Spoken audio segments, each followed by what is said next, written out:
Hi, Facebook friends. We're here, or I'm here, for Wellness Wednesday. It's that time of week again. I'm really excited about this episode because I get questions a lot from people who have been stuck at the same place for a while, especially when they're going on the journey of losing fat, transforming their body. It's pretty normal to hit a plateau. So I'm really excited to cover this material for you guys. So if you're jumping on, say hi, throw me some hearts, throw me some likes so I know you're on. And we'll wait a couple seconds here to get started. I'm in Austin. Obviously, you guys see this behind me. You're probably getting used to this setup here. This is actually our guest bedroom / my office. And it's kind of funny because it has all my college decor in it. So I call it kind of my woman cave. It's all very shabby chic in here. So that's what you see behind me when I'm here. This is when I'm at home. So go ahead and if you just jumping on, throw me some hearts or likes so I know that you're on, and we'll wait a few seconds to get started. Today I'm talking all about fat loss plateaus. So when you've kind of hit that point where you haven't seen your body fat percentage change at all for a few weeks, I'm going to talk about what you can do to bust through that and get to that next level. Because that initial, 20, if you have a lot of weight to lose, that initial 20, 30, even 40 pounds of fat can sometimes come off pretty steadily and easily. You may hit one plateau in there somewhere, but it definitely happens as you get into those last 10, 15, and 12 pounds of fat. So I like to talk about that because I've been there and it will continue to happen. So, okay, I'm going to go ahead and get started. There's a few things I'm going to cover. First thing is why this happens. Like, why do we hit a point and our body gets comfortable and seems to like that sweet spot and we stay there? And then what you can do to bust through it. I've got 5 tips to bust through fat loss plateaus. So the first thing is why does this happen?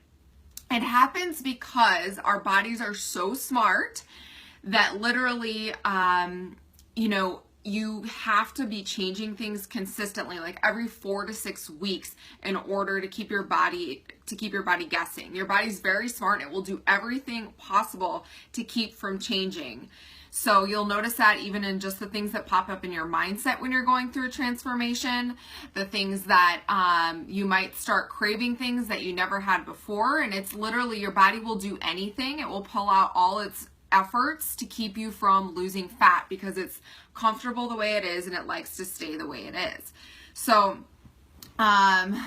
hey Kent, happy moving day.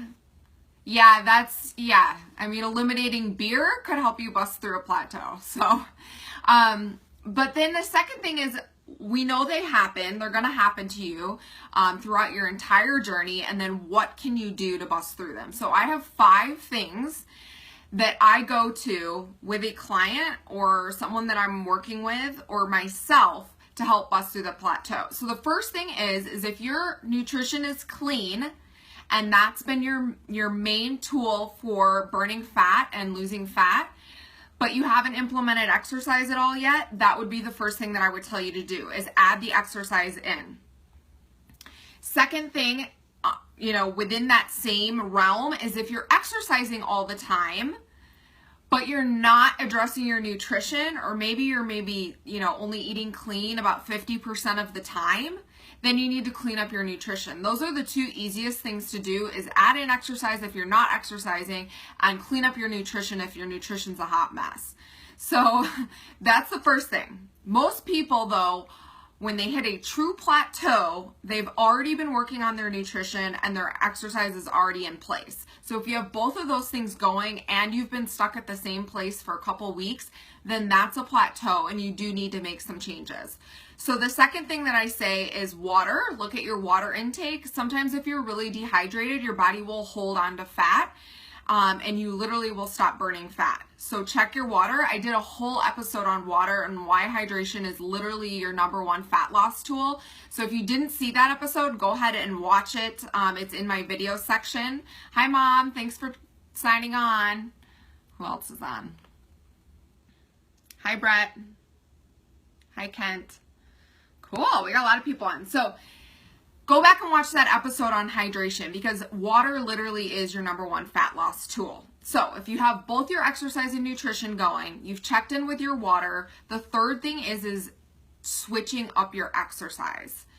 So this means if you're doing the same thing day in and day out for more than 4 weeks, your body will catch on, it will know what you're doing, and you will eventually stop seeing changes in your body. So when we had the gym and we were doing client programming regularly, every client was switching their program every 4 to 6 weeks, depending on how often they worked out. So those that were working out their strength programs 3 times per week, every 4 weeks they would get a new program. Those that were working out 2 times per week, on their strength, they would get a new program every 6 weeks. So you have to switch up your exercise. So if you are doing steady state cardio only, what is steady state cardio? That's if you're just, jumping on the elliptical for 45 minutes, or you are doing anything where your heart rate kind of stays the same. That would be an awesome opportunity to switch your cardio over to HIIT training. That's going to help you burn more fat anyways, and it's going to switch up that program for you. So your body's going to get a jolt and not really know what's going on, and then you'll see those shifts again, and you'll see that fat start to come off again. So HIIT training is what you should be doing anyways for cardio, especially when your goals are fat loss, but it's always great to switch to HIIT training if you've hit a plateau. So make sure that you're not repeating the same exercise over and over and over again. So that would be the third thing, is always switching up your exercise. So if you've got both your exercise and nutrition going, you've checked in with your water, you're now rotating your exercise program every 4 to 6 weeks, and you still find yourself hanging out at the same spot, and this will get more stubborn as you get further along in the fat loss process and you've got less and less to whittle off, it will get harder. So those last 2 things, 4 and 5, are going to be about nutrition, of course. So number 4 is what I like to call high-low days. So high-low days mean that maybe out of your 7 days of the week, you have 1 or 2 days where you eat more carbohydrates and you just eat more on those days. Those are also going to be your days where you've got really intense workouts. So how this would look is you've got your normal clean eating routine. Say Monday you eat normal, you're clean, you're 5 to 6 meals per day, clean eating, having those starches, those sweet potatoes and things like that I talked about when building a clean meal.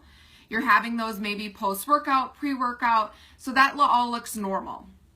And then let's say you get to Thursday. That's going to be your first high day of the week.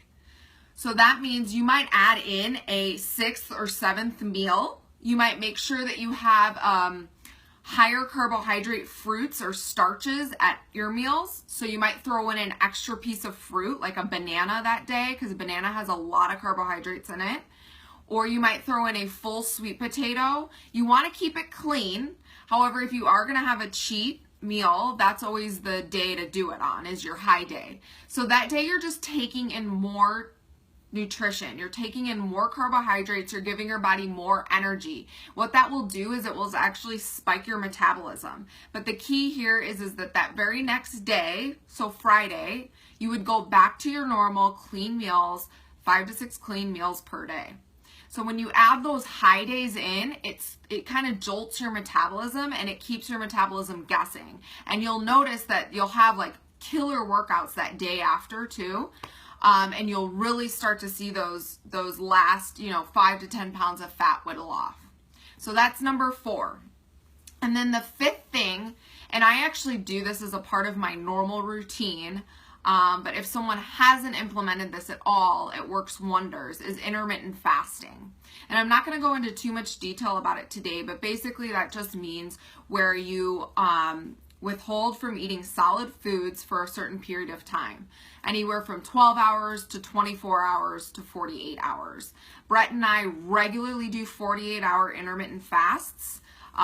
If we're just kind of maintaining, we add in 24-hour intermittent fasts. So intermittent fasting is a great way to bust through a plateau as well. So if you have questions, go ahead and comment them on here. I'm going to recap real quick, and then if you're just jumping on now, you can go back to the beginning and I really break down all 5 fat loss plateau tricks that I have. So the first one is Remember, if you're eating clean but you're not exercising, or you're exercising but you're not eating clean, add in the other one. So if you're exercising all the time but you haven't started dialing in your nutrition, that's the first thing you need to do. If you're eating clean all the time but you're not working out, you need to add in that exercise. Second thing is checking in with your water intake. So if you're exercising and you're eating clean, that second thing to do would be to check in with your water. Are you drinking enough water? The third thing is making sure that your exercise routine is changing every 4 to 6 weeks. That goes the same, guys. You don't want to be changing your exercise routine every day, because that starts to become consistent in its own right. So you want to stick with a program for 4 to 6 weeks, let your body adapt, get stronger, grow with it, and then change it on your body.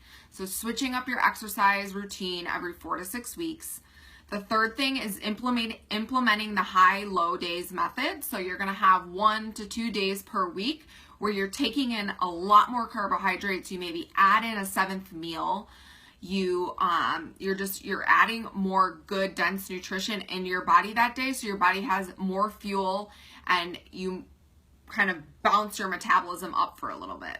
And then the key with that is in that next following day, you bring it right back down to your normal low day of, maybe less starches, your clean meals, and you're right back on track. Adding in those high days helps a lot. It's similar to carbohydrate cycling, but I'm not going to get into that here. And then the fifth thing is intermittent fasting. That has been key for me. It's been huge for me in so many aspects in terms of mental clarity, brain fog, but especially whittling off those last, 5 to 10 pounds of fat and busting through plateaus. I used intermittent fasting all the way through my bikini competition training right up until I went on stage. It was crucial for me. So those are my 5 tips for busting through a fat loss plateau. Don't beat yourself up, guys. Know that this is normal. Everybody hits a plateau. It's part of the process. And I always think of it too as it's a time to really ask yourself, how bad do you want it? Because if you're consistent and you're not seeing changes, that means you're committed. Commit to the process. Don't give up. The only way to fail is to quit, and just keep trying to bust through the plateau and implement these 5 different tips. I'd love to hear your progress. I know that summer can seem sometimes like we're hitting a lot of plateaus, especially when we've got holidays and fun things going on. So really make sure it's a true plateau first before you go switching things up. Sometimes it just comes down to dialing it in a little bit. So, thank you so much for watching, guys. I'm always looking for topics, so feel free to message me.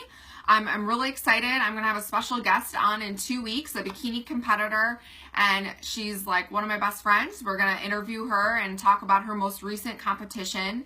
And I'm also always open to covering any other topics you guys have. So inbox me, text me.